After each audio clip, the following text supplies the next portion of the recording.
Beri nama pedang ini Naga Puspa. Selamatkan dia. Jangan sampai jatuh ke tangan pendekar berwatak jahat.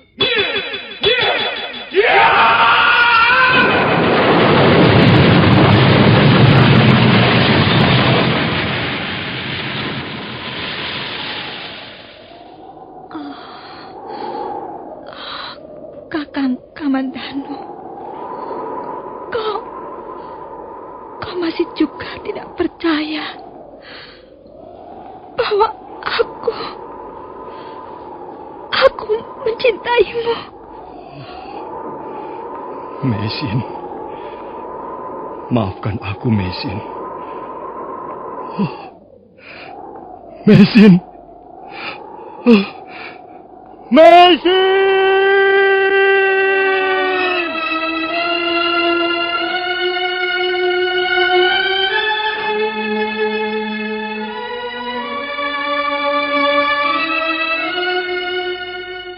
Tutur Tinula.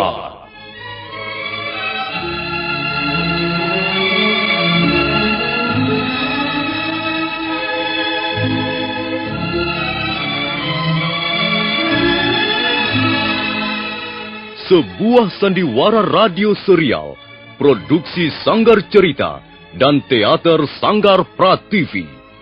Sebuah kisah dengan latar belakang sejarah runtuhnya Singasari dan berdirinya Kerajaan Majapahit.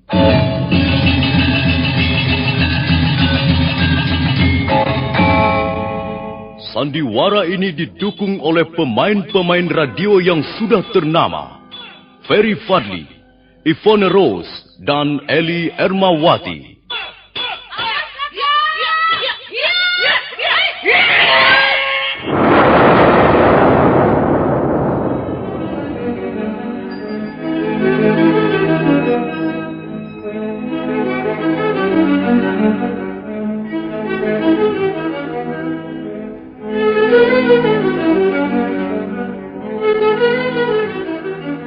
Cerita ini ditulis dan disusun oleh S. Tijab. Teknik dan montase dikerjakan oleh Rudi Tinangon dan Joko SP. Sutradara Y. Rudi Wartono. Kali ini mengetengahkan episode ketiga dengan judul Daun-Daun Bersemi Lagi.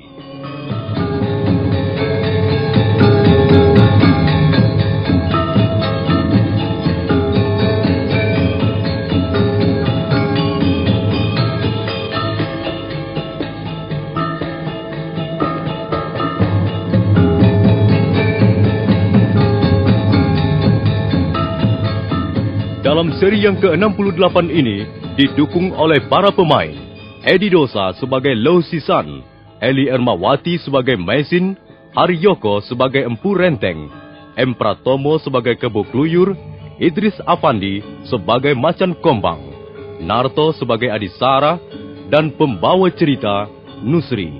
Selamat mendengarkan.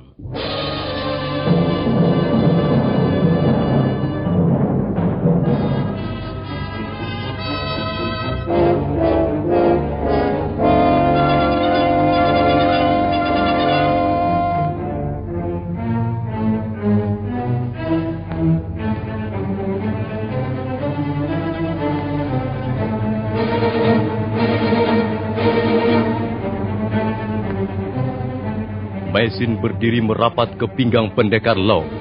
Sementara itu Kebo Kluyur, Macan Kombang dan Adisara segera bergerak menyebar.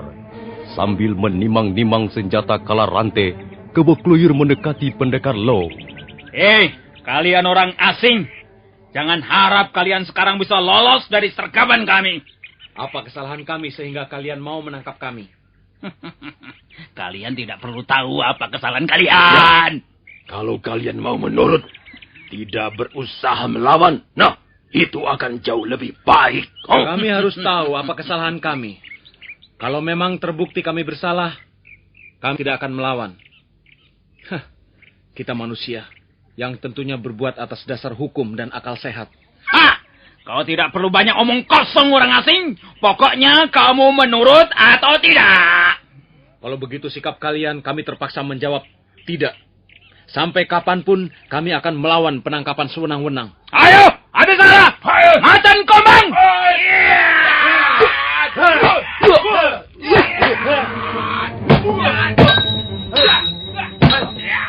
Pertarungan segera terjadi dan berlangsung dengan sengit. Pendekar Law menghadapi Kebok Luyur yang menyerang bersama Adisara. Sementara Maisin menghadapi jurus-jurus Macan Kombang dari lereng Bromo. Tapi belum sampai pertarungan merampungkan 10 jurus, mendadak terdengar derap kaki kuda mendekat. Lihat, Tuan Renteng. Ternyata benar penglihatan mata saya. Inilah mereka. Pelarian orang-orang asing itu. Coba kalian minggir. Kuharap mereka bisa kita ajak bicara secara baik-baik. Baik, Tuan. Kalian pandai juga bersembunyi. Cukup banyak dikerahkan para telik sandi untuk melacak pelarian kalian. Tapi sampai saat ini, belum ada laporan yang menggembirakan. Ini membuktikan bahwa kalian orang-orang yang cerdik, yang ulet, dan sekaligus berani. Tapi kami yakin, sekalipun kalian pandai mencari tempat persembunyian, melebihi seekor bunglon, suatu saat pasti akan tertangkap juga. Sebab hendaknya kalian tahu, daerah ini semua sudah dikepung rapat. Ratusan telik sandi disebar, dan mereka juga bekerja sama dengan penduduk desa. Kalian tentu tak akan selamanya bersembunyi dalam kesunyian di hutan, atau di tempat-tempat yang terpencil. Iya, kami juga tahu bahwa kami tak mungkin selamanya hidup dalam pelarian di tempat persembunyian. Nah, itu bagus sekali. Artinya, kalian menyadari keterbatasan kalian, kelemahan kalian. Kulihat kalian berdua sudah sangat lelah. Mengapa kalian tidak menyerah saja? Tidak, kami tidak akan menyerah. Karena kami merasa tidak pernah berbuat salah. Soal salah atau benar, itu soal mudah. Tuan keliru. Justru soal itulah yang paling utama, Tuan. Di mana letak hak asasi seorang manusia kalau dia bisa ditangkap tanpa kesalahan? Untuk mengetahui apakah salah atau tidak salah, maka kalian harus diperiksa dulu oleh mereka yang menguasai bidang hukum dan tata tertib pemerintahan. Dan untuk memeriksa kalian, tentu saja kalian harus bersedia kami bawa ke kota Kediri. Di depan para penghulu kehakiman nanti, kalian bisa mengadakan pembelaan. Maaf, Tuan.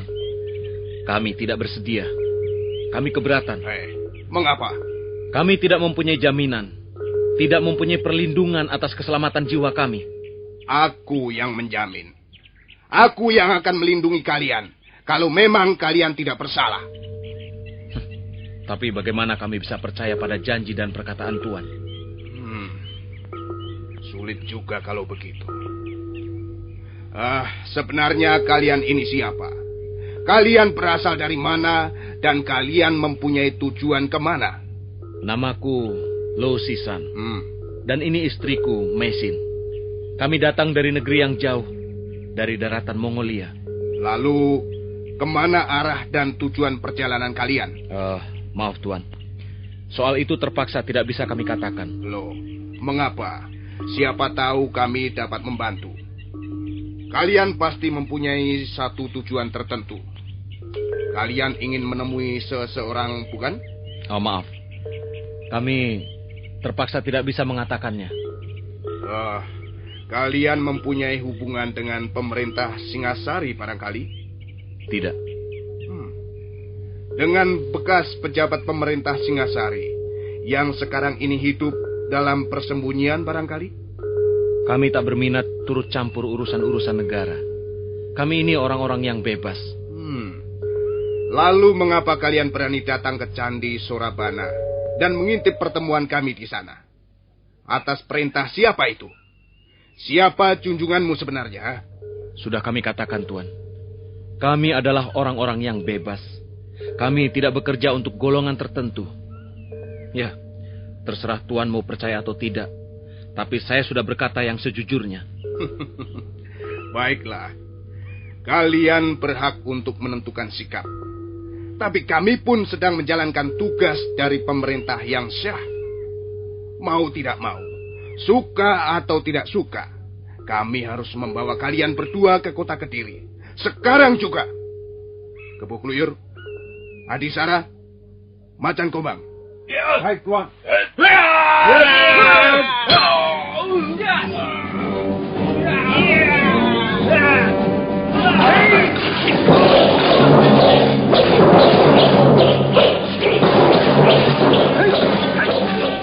Kali ini pendekar Lo dan Maisin benar-benar bertarung antara hidup dan mati. Karena mereka tahu lawannya pun menggempur habis-habisan. Sementara masih ada Empu Renteng yang belum turun gelanggang. Melihat kekuatan lawan jauh lebih besar, pendekar Lo segera menghunus pedang naga puspa. Dengan maksud segera merampungkan pertarungan, walaupun harus membunuh 1 atau 2 orang yang menyerangnya. Pada saat itulah, Empu Renteng melompat ke tengah gelanggang. Setelah sebelumnya mencabut pedangnya yang berwarna kuning seperti emas murni.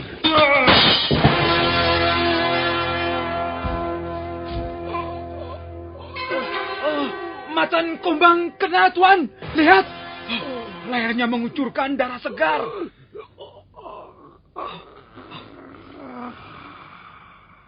Dia mati, Paman. Salah seorang kawan kita terbunuh, Tuan. Kebo Kluyur dan kau Adisara, urusi perempuan itu. Biar aku yang akan menandingi pendekar asing ini.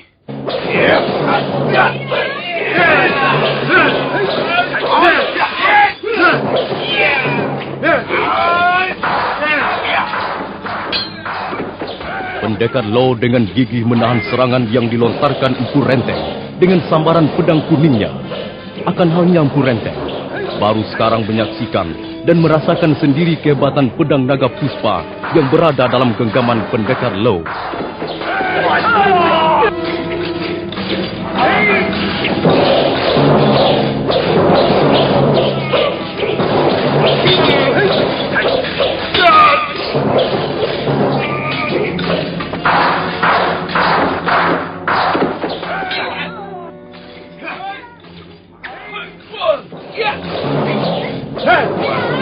Pedang yang di tangan orang asing itu. Tanganku bergetar dan langsung kesembutan setiap pedang kuningku membentur pedang bersosok aneh itu. Tapi aku harus berusaha lagi. Akan kugebrak 2-3 kali berturut-turut.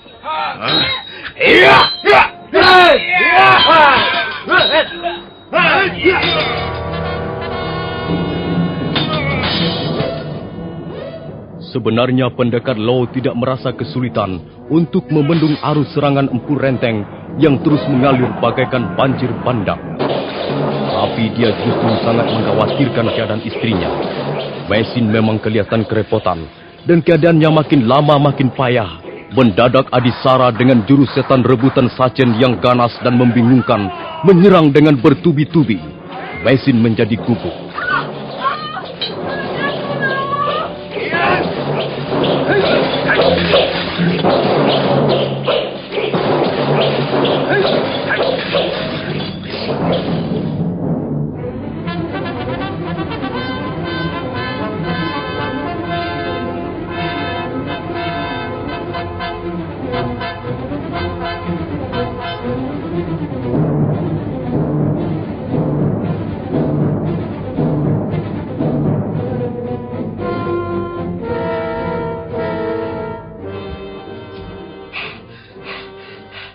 Mereka kabur, Tuan. Mari kita kejar, Paman. Tahan! Tidak usah dikejar. Mereka tidak akan mampu lari jauh. Iya. Adisara sudah berhasil melukai perempuannya, Tuan. Ya, karena itu kita tidak usah buru-buru. Biar saja mereka merasa tenang sesaat. Sementara itu, kita akan mencari akal untuk meringkusnya. Kalau perlu, kita minta bantuan Kakang Bajil di Jasun Wungkal. Tapi Tuan, kalau kita kejar, kemungkinan besar kita bisa menangkap mereka. Dengar! Selama pendekar asing itu masih menggenggam pedangnya yang bentuknya aneh, dia tetap masih merupakan bahaya yang besar. Kalau dia mengamuk, salah-salah kita yang menjadi kurban. Karena itu, kita harus bersabar. Tunggulah, aku akan mencari siasat untuk membekuk mereka tanpa harus menelan kerugian. Nah, mari kita ke Siasun Wungkal.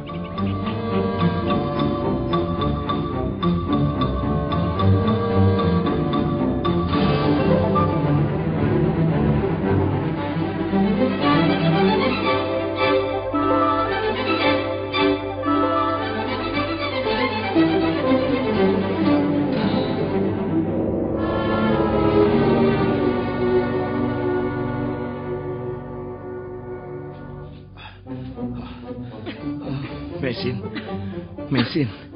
Oh, kau tidak apa-apa. Kau masih bisa menahan luka dalammu, bukan? Aku lengah. Pukulan orang itu keras sekali. Menerkam punggungku. Aku menyesal sekali. Seharusnya aku terus menjagamu. Tapi orang yang kurus jangkung itu terus memburu aku dengan pedang kuningnya. Rupanya ini merupakan siasat mereka, Mei. Mereka berharap dapat melukaimu dan menjadikannya sandera. Bagaimana rasanya? Dadaku agak sesak lah. Dan di dalam sini seperti ada segumpal darah beku. Nyeri dan panas sekali rasanya. Kalau begitu marilah kita mencari tempat yang aman. Kita istirahat sebentar loh. Aku lelah sekali. Iya. Wajahmu pucat dan tanganmu dingin.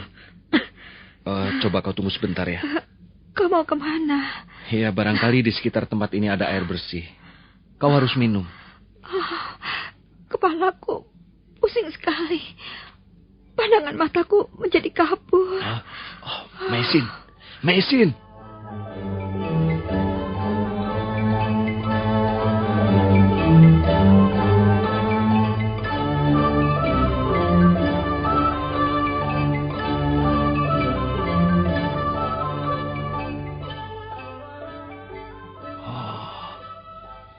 Dia pingsan lagi. Apa yang harus kulakukan sekarang? Baiklah. Aku harus mencari tempat yang aman untuk mengobati luka dalamnya. Tapi bagaimana kalau bertemu lagi dengan 3 orang itu?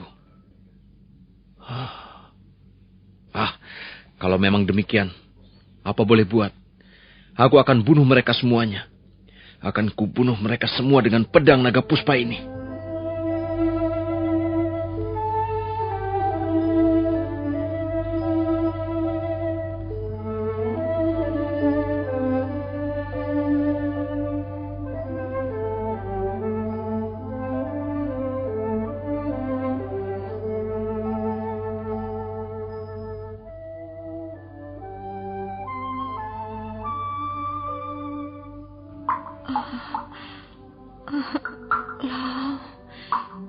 Di mana kau, suamiku?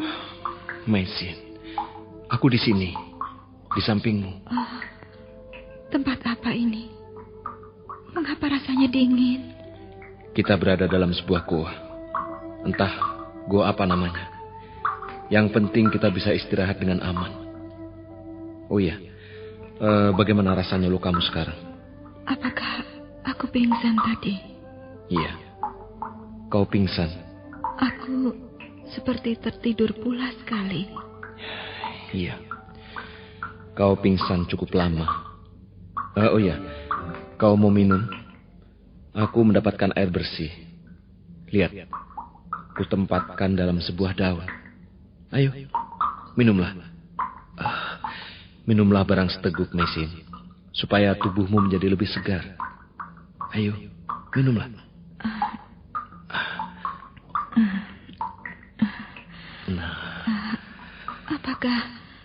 Apakah mereka masih terus mengejar kita, loh?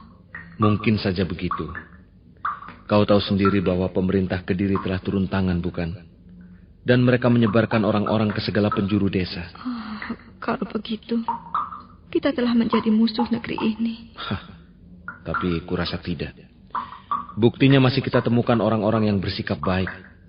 Seperti Aki Gumbrek, lalu gadis yang aneh itu juga. Sudahlah, jangan putus asa, Mesin. Kita pasti bisa keluar dari kesulitan ini. Masih terasa sakit? Dadaku masih sesak. Kadangkala sukar sekali untuk menarik nafas. Baiklah, aku akan mengobatimu. Kau bisa duduk, bukan? Kau akan mengobati dengan cara bagaimana, loh? Sudahlah, tidak usah. Lebih baik kau istirahat. Kulihat kau juga lelah sekali. Kau butuh istirahat, loh. Sudahlah, Mei. Jangan pikirkan aku. Yang penting kau sembuh dan bisa meneruskan perjalanan lagi. Ayo, duduklah. Rupanya kau belum tahu juga ya. Aku bisa mengobati luka dalam. Ya, dengan menyalurkan tenaga dalamku ke tubuh orang yang terluka. Ayo, kita coba saja. Duduklah. Pelan-pelan. Nah, duduklah baik-baik. Kaki bersila dan aturlah pernapasanmu. Dan pusatkan perhatian pada bagian yang terluka.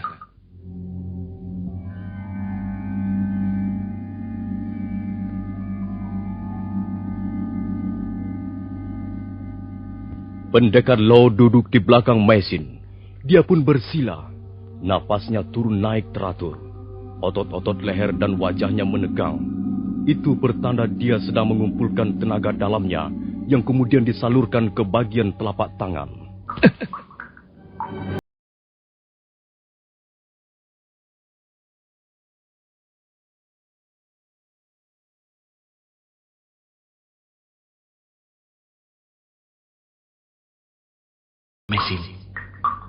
Mesin. Dia pingsan lagi. Ya, tapi aku sudah berhasil mengeluarkan sebagian darah beku dari mulutnya. Dan kalau hal ini kuulangi 3 atau 4 kali,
Waktu pendekar Lo menggodanya.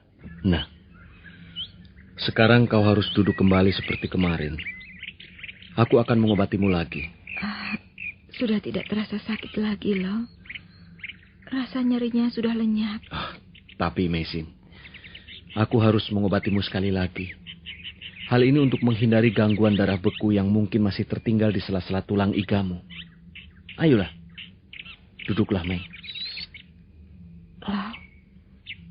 tidak mendengar sesuatu? Iya, iya. Aku mendengar langkah-langkah manusia menuju ke...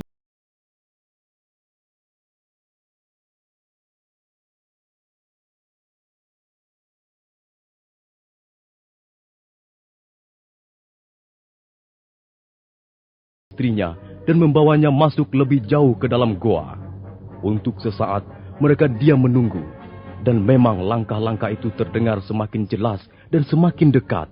Nah, para pendengar sekalian, langkah-langkah siapakah itu? Apakah manusia ataukah binatang buas? Silakan memperoleh jawabannya dalam seri berikutnya. Sampai jumpa.